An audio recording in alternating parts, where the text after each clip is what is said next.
जीजी साहब के ऑनलाइन कक्षा में आप सभी का स्वागत है। आज प्रोजेक्ट हाई स्कूल हरलाडी के जूम वीसी के द्वारा आप सभी की तीसरी कक्षा का संचालन करने के लिए मैं उपस्थित हूँ, सफदर अली। और हमारे साथ अतिथि शिक्षक के रूप में श्री पूरन मुर्मू जी भी उपस्थित हैं। आप सभी छात्रों, अभिभावकों एवं उपस्थित जितने भी हमारे शिक्षा कर्मी हैं, सभी का प्रोजेक्ट हाई स्कूल हरलाडी परिवार स्वागत करता है।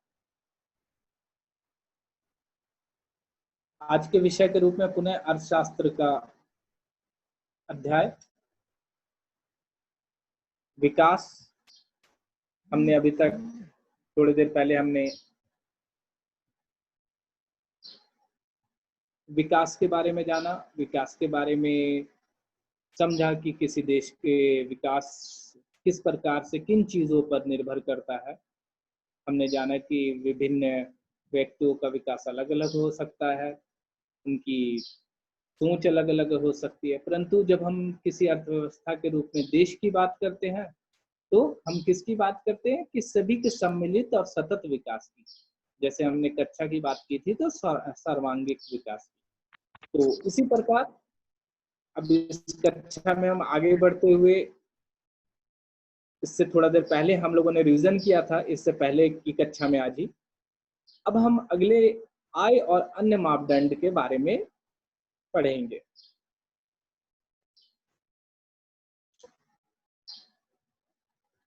आय और अन्य मापदंड कहने का अर्थ है कि हमने पूर्व में भी जाना, क्या सिर्फ आय ही हमारे विकास का घोतक है?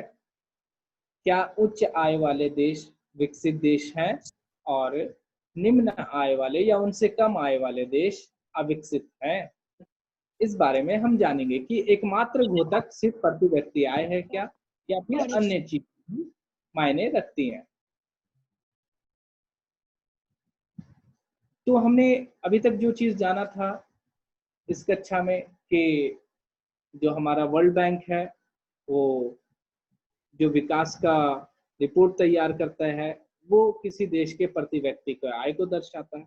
अभी हमने प्रश्न में पढ़ा भी कि हमारे पास जो 1256 यानी 2017 की विकास रिपोर्ट थी, उसमें 12,056 रुपये से अधिक जिनकी आय होगी यूएसडी में, वो देश का नागरिक उच्च आय वाला माना जाएगा, और 995 से जिनकी कम होगी वो निम्न आय वाला। भारत लगभग 1800 यूएसडी डॉलर प्रति वर्ष भारत की प्रति व्यक्ति आय है, जिसके कारण वो मध्य आय वाला देश है। परंतु जब हम संपूर्ण चीजों पे जाते हैं तो हम ये पाते हैं कि आय ही एकमात्र मापदंड नहीं है जो कि आपके विकास को दर्शाए। चूंकि जब हमने देखा इससे पहले आय के चीजों में भी कि आय का जो इनकम का वितरण अगर सब जगह समान नहीं है तो वही देश बहुत विकसित नहीं कहलाएगा। हो सकता है उस देश का एक आदमी अमीर हो और बाकी के लोग गरीब हो। तो आय का चारों तरफ वितरण, सर्वांगीण वितरण जरूरी है। पर अब हम आय से आगे निकलते हैं, इनकम से आगे निकल के जानना चाहते हैं कि और क्या मुद्दे हैं, और क्या विषय वस्तु है, और क्या मापदंड है जो आय के बारे में, और क्या मापदंड है जो हमें बताता है कि विकास सिर्फ आय पर निर्भर नहीं करता, कुछ और चीजें भी उसके लिए आवश्यक है। तो हम सबसे पहले देखेंगे यहाँ पे कि हमारा स्क्रीन पे दिख रहा होगा 3 राज्य हमारे बीच, हरियाणा, केरल, बिहार। हरियाणा का प्रति व्यक्ति आय 2015-16 में 1,62,000 रुपये था। केरल का 1,40,000 रुपये, बिहार का 31,000 रुपये। सामने जो चित्र दिख रहा है उस हिसाब से हरियाणा सबसे ज्यादा विकसित राज्य होगा। अगर हम आय को सिर्फ मापदंड बनाए तो सबसे विकसित राज्य हरियाणा होगा, उसके बाद केरल होगा और बिहार की स्थिति काफी खराब होगी। परंतु ये पूर्णतः सत्य नहीं है। आप जहाँ पे देखेंगे कि भारत में कुछ बिंदु है जो आपके पुस्तक में भी नहीं है, हरियाणा एक ऐसा राज्य है जहाँ पे प्रति 1000 लड़की लड़कियों की संख्या सबसे निम्न है। कहने का मतलब 1000 लड़कों में मात्र 800 लड़कियां वहां पर हैं आबादी में। तो निश्चित रूप से वहां पे कुछ खराब स्वास्थ्य सुविधाएं या फिर वहां के अंदर रूढ़िवाद सोच कोई ना कोई कारण होगा जिसके कारण ये स्थिति बनती है। परंतु कुछ और चीजों को हम लेते हैं हरियाणा के विषय में ही। क्या लेते हैं, हम आगे आते हैं, दूसरे कॉलम पे आते हैं। हमारे पास कुछ और चीजों को अब तुलना करते हैं। हम पहले आय का तुलना करिए, उससे हमको क्या दिखा, आय की तुलना करने से दिखा कि हरियाणा सबसे ज्यादा अमीर है और केरल उसके बाद, और बिहार की स्थिति तो काफी ही खराब है। हम दूसरे कॉलम में आते हैं, हम देखते हैं हरियाणा का शिशु मृत्यु दर क्या। कहने का मतलब 1000 बच्चों में जो 1000 बच्चे जन्म लेते हैं उनमें, आप स्क्रीन को जरूर देखिएगा, 1000 बच्चे जो जन्म लेते हैं उनमें कितने बच्चे जीवित बचते हैं, कितने शिशु मृत्यु दर क्या है। तो हम देखते हैं कि हरियाणा में 1000 में 33 बच्चे क्या होते हैं, मृत्यु की प्राप्ति करते हैं। तो जरूर वहां पे अच्छे से इलाज बच्चे को नहीं मिलता होगा, उसकी माता को नहीं मिलता होगा, पोषण नहीं मिलता होगा। तो जो इतना ज्यादा इनकम करता है फिर भी वहां की माँ को भोजन नहीं मिल पा रहा है, वहां के बच्चे अच्छे से जन्म नहीं ले पा रहे हैं, तो क्या उसे हम विकसित मानेंगे हरियाणा को। वहीं हम केरल पे जाते हैं तो ये 10 है सिर्फ। कहाँ, हरियाणा में 33 है और केरल जो उनसे कम आय प्रति व्यक्ति आय वाला जगह है वहां सिर्फ 10 बच्चे ही मौत, मतलब 1000 में 10 बच्चे ही डेथ करते हैं, नहीं तो सारे के सारे बच्चे स्वस्थ पैदा होते हैं। बिहार की स्थिति आय में भी खराब है और शिशु मृत्यु दर में भी खराब है। अब हम आगे जब जाएंगे तो हमारा दूसरा जो पॉइंट है वो है साक्षरता। हरियाणा की जो आबादी है उसमें 82% लोग साक्षर हैं। कितने साक्षर हैं? 82%। हम क्या देख रहे हैं, 82% लोग साक्षर हैं, ठीक है। और केरल में जब हम जाते हैं तो क्या देखते हैं, 94% लोग पढ़े लिखे हैं। अब बताइए, शिक्षा में भी केरल हरियाणा से बेहतर है, भले उसकी आय कम हो पर शिक्षा में भी वो केरल से बेहतर है। बिहार की स्थिति शिक्षा में भी खराब है। इसका अर्थ क्या हुआ, केरल पढ़ाई में भी आगे है, केरल स्वास्थ्य सुविधाओं में भी आगे है। अगर वो अच्छा इलाज देता है तभी तो बच्चे नहीं मरते वहां पे, तो स्वास्थ्य सुविधाओं में भी आगे है। तो इन दोनों चीजों में केरल ने हरियाणा को पीछे छोड़ दिया। अब फिर हम आगे आते हैं निवल उपस्थिति अनुपात, मतलब उपस्थिति अनुपात। कहने का मतलब आयु 14 और 15 साल में कितने बच्चे जो स्कूल में पहुंचते हैं, निवल उपस्थिति अनुपात जो है। तो पता चलता है कि हरियाणा में मात्र 61% बच्चे पहुंचते हैं। कहने का मतलब उसके नीचे ही वो स्कूल छोड़ चुके होते हैं। और कहाँ पे, केरला में 83%। साक्षरता किसे कहते हैं, साक्षरता का अर्थ है कि लिखने पढ़ने जान जाना। तो एक 5-6 का बच्चा भी लिखना पढ़ना जान जाता है तो वो साक्षर हो जाता है। परंतु शिक्षा और भी ज्यादा जरूरी है, 10th कीजिए, इंटर कीजिए, अगर आपको कुछ अच्छा करना है तो यहाँ पे निवल उपस्थिति अनुपात की जब हम बात करते हैं तो हमारी जो उपस्थिति है 14 तथा 15 वर्ष के, इसमें 2013-14 का रिकॉर्ड है, उसमें 61 बच्चे जो हैं उपस्थित होते हैं। 61% अनुपात का अर्थ है कि प्रतिशत के रूप में, यानी 100 में 61। और जबकि केरला में 100 में 83 बच्चे स्कूल जाते हैं। और इसे सीधे ही लफ्ज में समझिए कि बच्चे कितने स्कूल जाते हैं। और बिहार में वो और भी गंदा है, सिर्फ 43 बच्चे जाते हैं। तो आपको क्या समझ में आ रहा है कि तीनों ही जगह पे स्थिति जो है केरला की बहुत अच्छी है। तो हम इस बात से हमें क्या समझ में आता है कि आय जरूर हरियाणा की बेहतर है, परंतु सुविधाओं में, साक्षरता में, स्कूल में बच्चे जाने की स्थिति में, सभी में, सारे चीजों में हरियाणा हमसे कहीं बेहतर है। अब यहाँ पे कुछ चीजों को हम जानते हैं। शिशु मृत्यु दर, शिशु मृत्यु दर के बारे में यहाँ पे लिखा हुआ है, किसी वर्ष में पैदा हुए 1000 जीवित बच्चों में 1 वर्ष की आयु से पहले जो बच्चे मर जाते हैं उसे शिशु मृत्यु दर के रूप में गणना की जाती है। ठीक है, उसके बाद जो है साक्षरता दर, 7 वर्ष और उससे अधिक आयु के लोगों में साक्षर जनसंख्या का अनुपात क्या होता है? जो 7 वर्ष और उसके अधिक आयु के लोगों में साक्षर जनसंख्या का अनुपात, यानी 7 वर्ष से जो ज्यादा लोग होते हैं, जिनकी उम्र ज्यादा होती, उनमें कितने लोग लिखना पढ़ना जानते हैं? निवल उपस्थिति, 14 या 15 वर्ष की आयु के स्कूल जाने वाले कुल बच्चों का उस आयु वर्ग के कुल बच्चों के प्रतिशत। अभी मैंने बताया था ना, 14-15 साल के आप सभी होंगे लगभग। आपके उम्र के कितने बच्चे स्कूल जाते हैं, उनकी जो उपस्थिति है वही हमारी क्या कहलाती है? निवल उपस्थिति अनुपात कहलाती है, प्रतिशत के रूप में। ठीक है, तो ये हमें समझ में आया कि सिर्फ आय ही किसी क्षेत्र को विकसित नहीं बताता, शिक्षा भी जरूरी है, साक्षरता जो है शिक्षा भी जरूरी है, और स्वास्थ्य सुविधाएं भी जरूरी है। ठीक है, ये जो तालिका क्या दर्शाती है? तालिका का पहला स्तंभ दिखाता है कि केरल में 1000 जीवित पैदा हुए बच्चे में 12 बच्चे 1 वर्ष की आयु तक पहुंचने से पहले मर जाते हैं।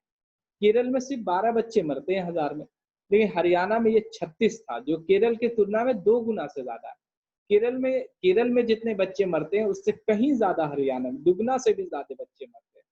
तो जबकि हरियाणा का प्रति व्यक्ति आय केरल से ज्यादा है। तो सोचिए कि जिनके बच्चे मर जाते होंगे उनको क्या खुशी मिलती होगी? ऐसे माता पिता को कितना दुख होता होगा।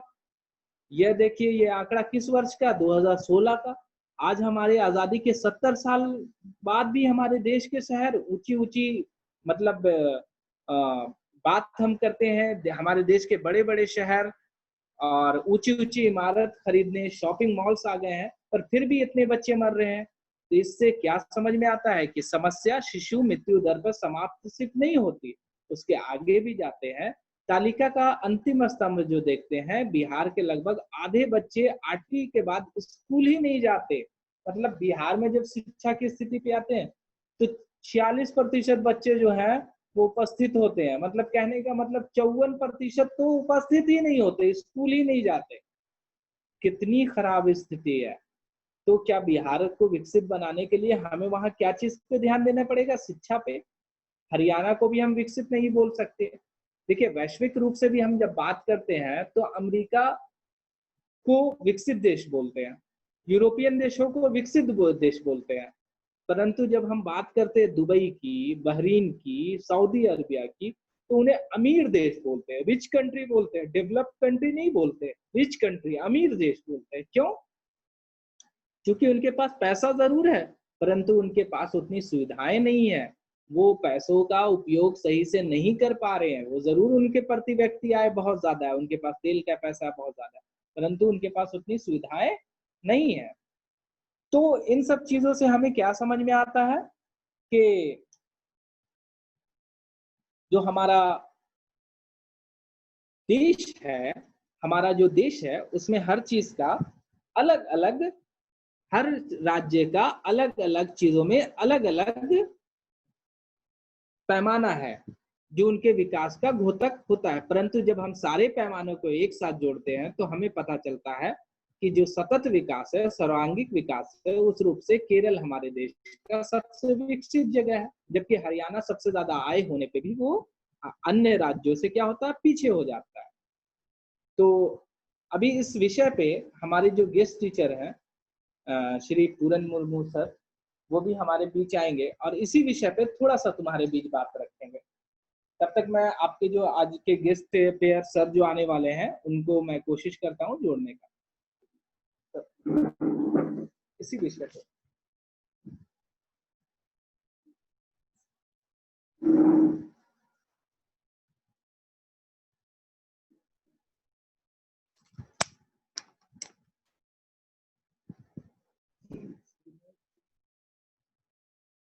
जैसा कि सफदर सर अभी आप लोगों के बीच विकास की चर्चा कर रहे थे, इस चर्चा के क्रम में कुछ उदाहरणों को देखने के बाद मैं समझता हूं कि ये बात आप अच्छी तरह से समझ गए होंगे कि विकास का पैमाना सिर्फ अर्थ नहीं हो सकता है।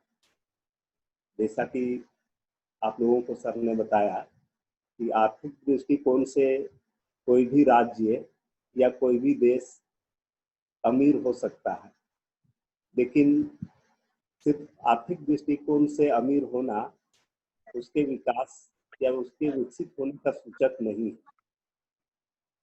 पूर्णतः विकसित राज्य या विकसित देश हम तभी कर सकते हैं जब उसने अपने आय का वितरण समान रूप से किया हो। यदि अपने अधिकतम जनसंख्या के बीच वह अपने आय का वितरण समान रूप से कर पाने में सक्षम होती है, वस्तुओं और सेवाओं का वितरण भी इसी अनुपात में करती है, तभी वह देश विकसित हो सकता है। आपने देखा हरियाणा, केरल और बिहार की देखी, आंकड़ों में यह स्पष्ट था कि हरियाणा की आर्थिक आय केरल और बिहार से बहुत अधिक थी। अन्य क्षेत्रों में हरियाणा की अपेक्षा केरल ने बहुत अच्छा प्रदर्शन किया था। जैसा कि आपने देखा हरियाणा में आर्थिक काफी होने के बावजूद वहाँ शिशु मृत्यु दर काफी अधिक थी, जबकि केरल में शिशु मृत्यु दर बहुत ही कम थी। तो हम कह सकते हैं कि आर्थिक दृष्टिकोण से हरियाणा के सशक्त होने के बावजूद केरल ने शिशु मृत्यु दर अर्थात स्वास्थ्य और शिक्षा दोनों ही क्षेत्रों में अच्छा काम किया। इससे निकाला जा सकता है कि अगर विकास का पैमाना तय किया जाए, नहीं इससे हाल में जो बता रहा है ना अच्छा नहीं सुना। केरल हरियाणा से ऊपर दिखने लगेगा। बात आपको समझ में आ गई होगी कि विकास का पैमाना हम लोग सिर्फ प्रति व्यक्ति आय या औसत आय से नहीं कर सकते हैं, बल्कि समस्त आय का वितरण किस रूप में किया गया है इस बात पर। ठीक है, इसके बाद आगे की चर्चा के लिए एक बार फिर से आप लोगों के बीच दर्शक आ रहे हैं।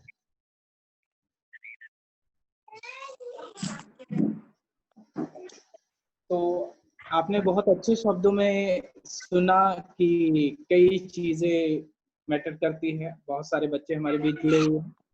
तो कुछ और चीज कि क्या जेब में रखी रुपये जो है, कुछ बातों पे अब हम ध्यान देंगे कि क्या रुपया सारी चीजों को खरीद सकता है? जो हमारी जो पैसा जब है, जो हमारे पॉकेट में पैसा है, क्या वो हर वस्तुओं को खरीद सकता है? मुझे लगता है कि आप में से अधिक का जवाब आएगा कि हाँ सर खरीद सकते हैं, अगर पैसा होगा तो सब कुछ खरीद सकते हैं। लेकिन सच्चाई ये है कि पैसे के साथ जिस चीज को आपको खरीदना है वो चीज भी मार्केट में उपलब्ध होनी चाहिए, वो वस्तु होनी चाहिए। अगर आप आज चाहें, आज जैसे लॉकडाउन चल रहा है अभी बहुत सारी जगहों पे, तो बहुत दिनों तक क्या हुआ था, मिठाई की दुकान बंद थी। अगर आपको मन कर रहा होगा कि नहीं आज मुझे रसगुल्ला खाना है, तो आप मार्केट जाके खा पा रहे होगे? नहीं खा पा रहे होगे ना, पैसा होते भी आप नहीं खा पा रहे होगे। तो इसका अर्थ क्या आपको समझ में आता है कि जरूरी नहीं है कि पैसा हमेशा हर चीज को उपलब्ध कर दे, पैसा के साथ वस्तु की भी उपलब्धता जरूरी है। ठीक है, अब यहाँ पे हम कुछ सार्वजनिक सुविधाओं पे बात करेंगे कि आखिर सार्वजनिक सुविधाएं क्या है।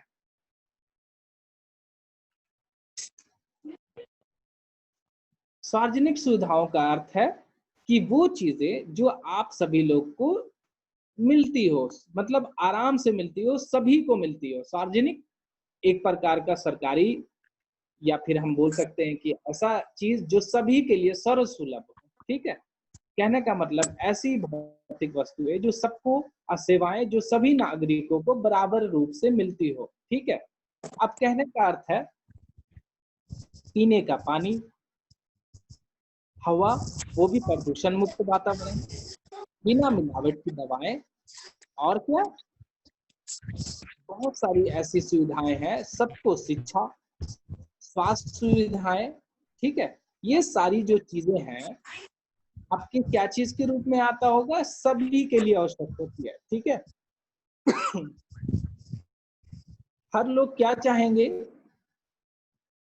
द्रव्य आपको संक्रामक बीमारी से नहीं बचा सकता है। कहने का मतलब है कि अगर बहुत सारी ऐसे चीजें जो हैं, जो मिलावट वाले हैं, जो खराब प्रदूषण है, आपके पास कितना भी पैसा है, अगर ऑक्सीजन आपको नहीं मिल रहा अच्छे से, एकदम धुएं के बीच में आपको डाल दिया जाए, या फिर कितना भी आपके पास पैसा है, आपके पॉकेट में पैसा दिया जाए और बीमारी वाले लोगों के साथ आपको छोड़ दिया जाए, तो क्या होगा कि वो संक्रामक बीमारियां आपको बचा पाएगी? नहीं ना। अभी जो वर्तमान में जो नोवेल कोरोना वायरस फैला हुआ, स्थिति क्या है लोगों की, सारे पैसा रहते हुए भी वो बाहर नहीं निकल रहे हैं। रोड में निकलने से लॉकडाउन किया हुआ कि लोग ना निकले, चूंकि ये बीमारी जो है काफी संक्रामक है, तो लोग निकल नहीं पा रहे। तो इसका अर्थ क्या है कि हमें पैसा सब कुछ नहीं, पैसा हर कुछ नहीं दे पाता। हमें इन बीमारियों से, इन चीजों से, जो हमारी जरूरत की चीजें हैं, इन चीजों से हमें सबसे पहले कौन बचा सकता है? हमारी सुविधाएं। क्या सुविधाएं हैं? स्वास्थ्य, जल होना, स्वास्थ्य सुविधाओं का होना, स्वास्थ्य सुविधाएं समझ में आता है ना, प्रदूषण मुक्त वातावरण होना, और क्या चीज होना कि कई ऐसी छोटी मोटी चीजें होती हैं जो कि इन रोगों का संवहन करती है। उन संवहन, अगर अभी बोला जा रहा है कि आप सभी मुंह ढक के चलिए, मास्क का उपयोग कीजिए, तो अगर मास्क सभी तक पहुंच हो तभी तो सभी मास्क पहनेंगे। तो ये सभी का मास्क का उपयोग जो करना है वो कब संभव होगा? जब सभी के पास मास्क खरीदने के पैसे होंगे। लेकिन अगर सबके पास पैसे भी हैं और मार्केट में मास्क नहीं उपलब्ध हो, तो भी मास्क लोग नहीं खरीद पा रहे। एक समय ऐसा भी था कि जब मार्केट में मास्क नहीं मिल रहा था और सभी के पास पैसे थे, तो भी लोगों के पास मास्क नहीं। मतलब हमारे पास दोनों सुविधाएं होने, पैसे भी होने चाहिए और सुविधाएं भी होनी चाहिए, तभी एक देश से सारी चीजों को सारी चीजों को लेते हुए सतत विकास कर सकता है। तो सार्वजनिक सुविधाओं की बात कर रहे थे कि हमें स्वास्थ्य सुविधाएं होनी चाहिए, हमें शिक्षा की सुविधाएं होनी चाहिए, हमारे बच्चे स्कूल में पढ़ने चाहिए। और सार्वजनिक सुविधाएं और क्या? लड़कियों और लड़के को समान शिक्षा का अधिकार होना चाहिए। ये सारी चीजें क्या होना चाहिए? ये सारी चीजें हमारी किस चीज में? सार्वजनिक सुविधाओं में आ जाएगा, जो सभी के बराबर समान रूप से उपलब्ध होना चाहिए। चलिए, इन्हीं बातों को इस पॉइंट में दिया गया था। इसके बाद हम आएंगे फिर ऊपर, इसके ऊपर आप स्क्रीन में अपने देखिएगा।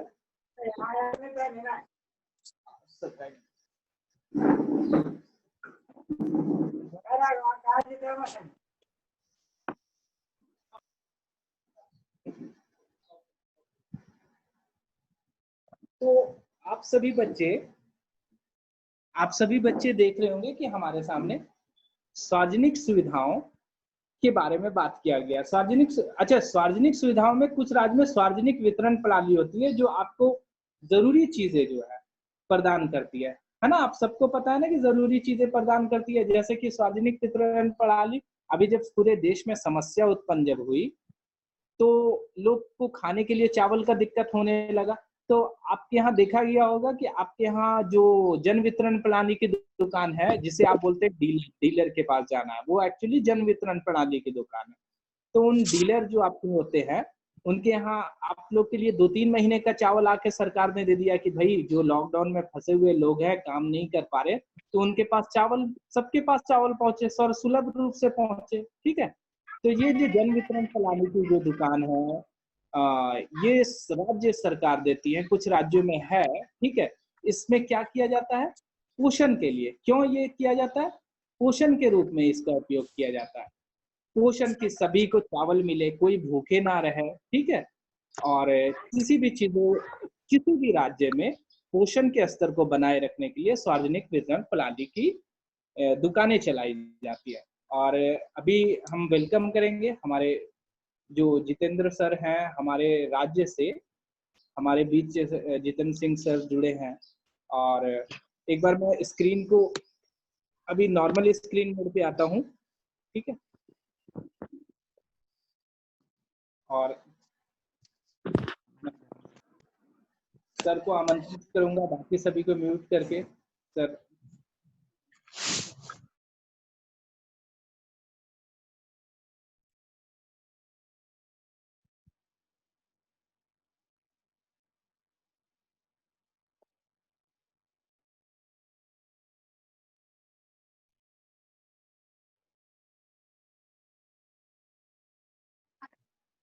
हेलो सर आपका वेलकम है sir. Okay, thank you so much. Thank you so much. Hello teams, all students, teachers, and और भी कोई teams हैं यहाँ पे? हमारे सर पूरन सर जुटे हुए हैं, मुझे सपोर्ट दे रहे हैं sir. Okay, oh great, thank you. Hello Soren ji, आप सभी का स्वागत आज की विषय। सॉरी मैं डिले हो गया, चूंकि एक मीटिंग मेरी चल रही थी जिस कारण से मैं वहां से वाइंड अप हुआ और यहाँ पे हुआ, और जस्ट लगभग फिर मेरी 15 मिनट के बाद फिर से वीसी स्टार्ट हो रही है, सेकंड वीसी। तो ये मेरा चौथा वीसी है। तो कैसे हैं आप सभी लोग? सभी बढ़िया, आप सभी हाथ लोग उठा कैसे के हैं? Okay, hand up. Thank you. So all students, मैं देख रहा हूँ देयर आर कितने प्यारे पार्टिसिपेंट्स हैं। 14 पार्टिसिपेंट्स आज के हैं। ग्रेट।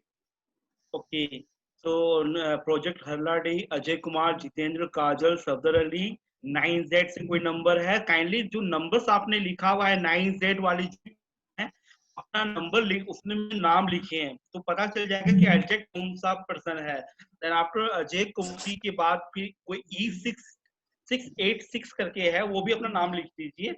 तो बेहतर होगा, जो जैसे आप कहीं पे MI भी लिखे हुए हैं, कोई ओप्पो लिखे हुए हैं, तो अपना नाम वहां पे चेंज कर दीजिए, तो कि पता चले उस पर्सन का कि कौन व्यक्ति बात कर रहा है या क्या अपनी बात को रखना चाह रहा है। सो आप इन सारी चीजों सब्जेक्ट जी, क्या सारे टीचर्स ऐड हैं आज के वीसी में उनके? आज आज तो सर मेरे अतिरिक्त कोई नहीं है। मैं कोशिश कर रहा हूँ सर, सब जुड़ जाएंगे। ओके, सो आपके बगल में जो है वो किस स्कूल से है? ये सर जयनगर स्कूल से है सर। जयनगर, ये कहाँ पड़ता है, किस डिस्ट्रिक्ट में है? सर पीटाड़ में ही है। यहाँ पीटाड़ में ही है सब, वन के पास। ओह, पीटाड़ में ही है, बढ़िया, ठीक है। कैसे है आप, कैसा चल रहा है आपका स्कूल? अच्छा चल रहा है सर, क्योंकि तो एक्सपेक्टेशंस तो सफदर जी आपके बगल में ही है, तो मुझे लगता है कि काफी बेनिफिट्स आपको मिलेगा, क्योंकि इन्होंने परचम लहराया है गिरिडीह जिले को, ठीक है। और कल भी बात हो रही थी मीटिंग में, जब डीसी सर के साथ चल रही थी, रियोस मैम सभी लोग थे, हम लोग, तो उसमें भी डिस्कशन चल रहा था आपके पेटाड़ स्कूल्स का, आपके बारे में, सफदर जी के बारे में, ठीक है। सो ग्रेट एफर्ट्स, ठीक है। और आपके पॉइंटर्स पे जो आपने प्लान किया है उसके अकॉर्डिंग हमारे पास, मतलब मैं बता नहीं सकता, डिफरेंट डिस्ट्रिक्ट से मैसेजेस आ रहे हैं, गिरिडीह से भी बहुत सारे प्रखंडों से मैसेज आ रहे हैं कि सर, मतलब हर एफर्ट दिखाना चाह रहे हैं कि मैं बेहतर कर पा रहा हूँ। ओके, वेलकम, सभी लोगों का वेलकम कि आप अच्छा काम कर रहे हैं और एक बेहतर पहचान अगर आपको मिल रही है, और अगर आप अच्छा काम करेंगे डेफिनेटली मैं आपको इंकरेज करूंगा। सत्य जी, मेरा एक और आपसे पॉइंट था। सो आपने कहा था कि आपके स्टूडेंट्स काफी अच्छे हैं और आप कुछ चाहते हैं कि उनके लिए बेहतर हो। ओके, वेलकम है सारे बच्चों का भी इसमें, कि अगर बच्चे अगर कुछ अलग तरीके से कुछ एफर्ट ले रहे हैं या कुछ डिफरेंट लेवल से काम, अगर आपको एक उदाहरण दूं तो गिरिडीह में एक ब्लॉक है धनवार में मिडिल स्कूल डोरंडा।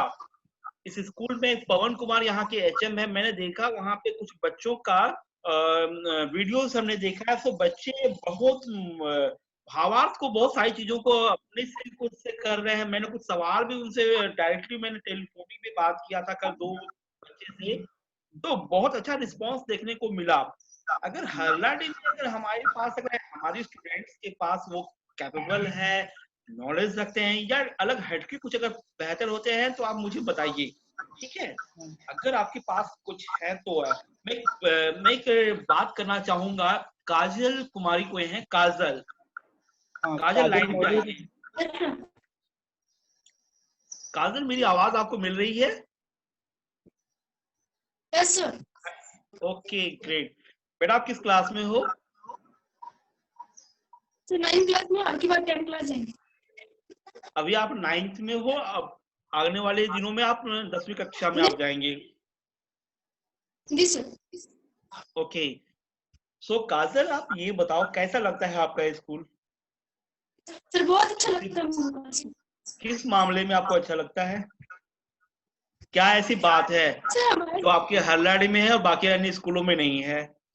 किस बात से जाते हो आप? सर हमारे टीचर बाकी स्कूलों में नहीं है। सॉरी, क्या कहा आपने? सर हमारे जिस तरह टीचर्स हैं सर मेरे ख्याल से बाकी स्कूलों में नहीं, हम लोग का टीचर बहुत अच्छा पढ़ाते हैं। आपकी आवाज ब्रेक हो रही है काजल, मैं मतलब सुन नहीं पा रहा हूँ आपको। एक बार फिर से रिप्लाई करेंगे प्लीज, फिर से दोबारा बोलिए।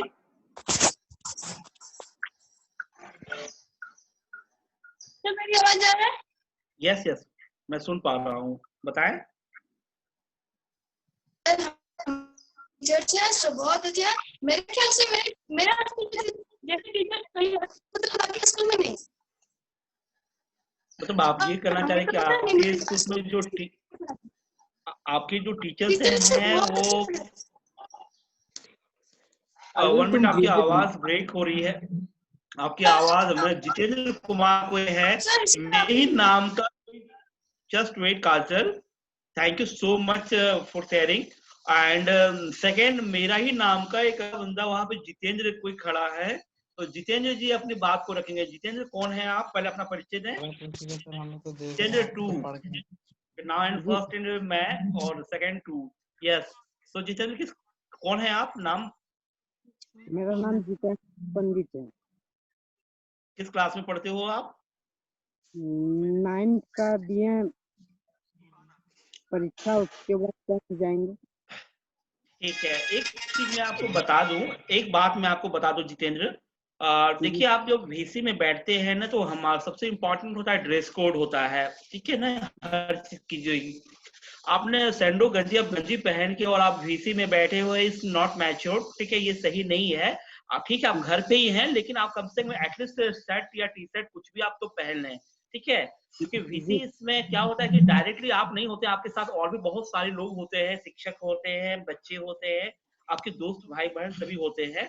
तो आप इस चीज का ध्यान रखें कि आप क्या पहने, आप कुछ भी पहने कोई दिक्कत नहीं है, लेकिन आप कम से कम एटलीस्ट शर्ट वगैरह जरूर पहन लें, क्योंकि गंजी में ऐसे पहन के बैठना इज नॉट फेयर, वो सही नहीं होता है, ठीक है।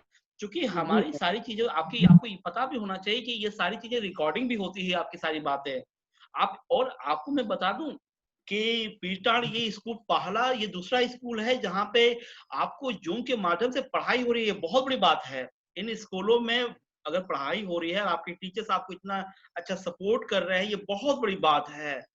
तो आप सभी लोग, आप लोग मिलके काम कर रहे हैं, जो चीजें आपसे बताई जा रही है, जो आपको होमवर्क्स आपको दिए जा रहे हैं, उन सारी चीजों पे आप अपना एफर्ट लगाएं। और मैं बात करना चाहूंगा मिस्टर, हमारे कोई टीचर हैं क्या यहाँ पे? सब्जेक्ट जी कोई और टीचर है क्या? नहीं सर, अजय को मैं बोल सकता हूँ, अजय एक बात करेगा, काफी शुरू से क्या? हमेशा हमारे साथ क्लास में हमेशा। अजय कौन है? जी सर। अजय, हाँ बोलिए अजय जी, पहले अपना परिचय दे। क्या सर, आवाज नहीं आया। अजय, आप आवाज मेरी आ रही है? हेलो, आप सुन पा रहे हैं मुझे? हाँ, आपने जी सर। म्यूट करके रखा हुआ है आप। हाँ यस, किस कक्षा में आप पढ़ाई कर रहे हैं? सर 9th का एग्जाम दिए, इसका परिणाम भी आ चुका है, अब हम 10th में आ चुके हैं। कितना परसेंटेज लाया आपने, कितना परसेंटेज लाया? सर ग्रेड दिया है। अभी डिटेल नहीं मिला है क्या आपको? परसेंटेज वगैरह नहीं मिला है आपको? सर 2 में A+ आया है, हिंदी और आवाज नहीं मिल पा रही है अजय। A+ आया बता रहा है सर। A+ है, ओके ग्रेट, बहुत बढ़िया, A+। सुपर। पता है A+ का मतलब क्या होता है, कितना परसेंटेज आप लाते हैं पता है आपको? A+ का मतलब कितना होता है? जी अगर सर। प्रतिशत में अगर जोड़ा, कितना प्रतिशत होता है A+ का मतलब? 80% से अबव होता है सर। सो बहुत बढ़िया। लेकिन मैं बता दूं, जो नॉर्म्स कहता है वो उसमें 75% से ऊपर को A+ दिया जाता है, ठीक है, और ए जो होते हैं वो 60% होते हैं। सो आप 75%, हो सकता है आप 90% भी लाए हों, ठीक है, बट आप जो अगर आप A+ अगर आप लाए हैं तो ये काउंटिंग किया जाता है 75% से आप ऊपर लाए होंगे। बेहतरीन। क्या ऐसी बात है आपके स्कूल में? सर क्या हमारे ऐसी जो बात है? अगर मैं आपके स्कूल में पढ़ना चाहूँ, क्यों पढ़ूं आपके स्कूल में? सर जो हमारे 5 टीचर थे वो हमें बहुत बेहतरीन तरीके से पढ़ाते हैं, और मैथ का टीचर जो शब्दर्थ सर है वो भी मैथ समझा के पढ़ाते हैं हर एक बच्चे को।